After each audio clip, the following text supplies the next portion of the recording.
Et voilà, regardez-moi ce ciel merveilleux. Bon écoutez, désolé, ça a coupé. Je sais plus trop où nous en étions. Je vais redescendre. On remontera pour finir ça. Oh là là, regardez ça. C'est superbe, hein. C'est superbe de travailler dans ces conditions. Donc voici, je sais plus où ça a coupé. Bague hydrolube qui se trouve ici. Bague neuve, vous voyez la butée hein, qui a complètement fondu. Vous voyez la différence. Qu'on viendra du coup piquer avec les vis de chaque côté. Anode neuve, hélice donc brossée, etc. Et voilà, pour faire du bon boulot. Donc je vous ai expliqué la méthodologie pour retirer l'anode.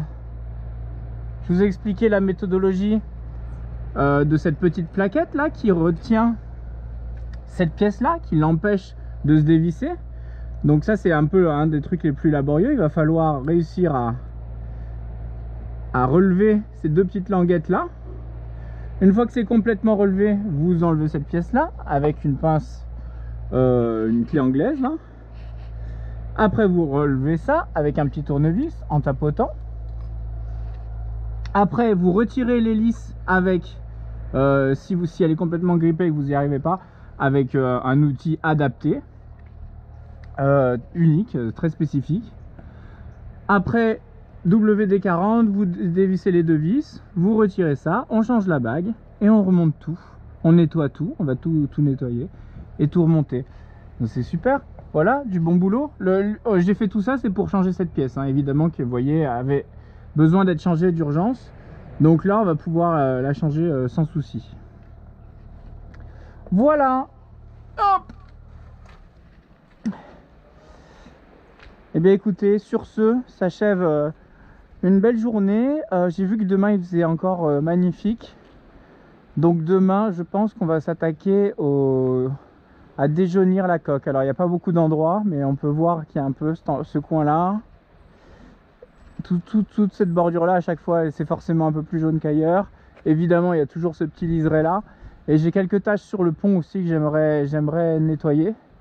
Donc je vais en profiter vu que j'ai encore de l'acide et que j'ai encore le Karcher. Je vais passer au balai brosse de l'acide, enfin bref. On verra tout ça demain. Et comme ça, Saori sera encore plus resplendissante. Et c'est surtout que j'aimerais vite faire l'anti-fouling. Et le problème c'est que je peux pas faire l'anti-fouling tant que j'ai pas déjauni la coque. Parce qu'après ça va dégouliner sur l'anti-fouling et ça va être tout pas beau. Donc du coup demain grosse journée déjaunissage et dans la foulée ponçage. Au final je me dis qu'on va peut-être le faire avec la ponceuse très fine et en passant très rapidement et ça va être expédié.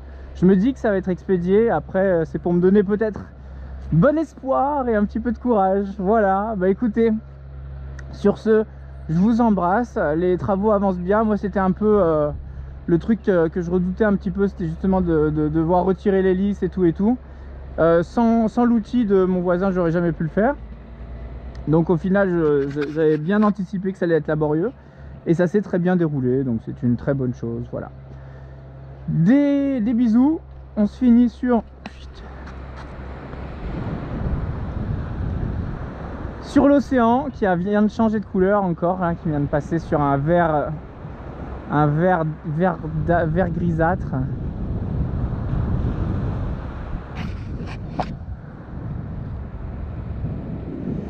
Et voilà, et un très beau ciel qui va devenir tout rose dans quelques instants. Voilà, sur ce, je vous embrasse et je vous retrouve demain pour la suite des travaux. Bye bye, ciao ciao.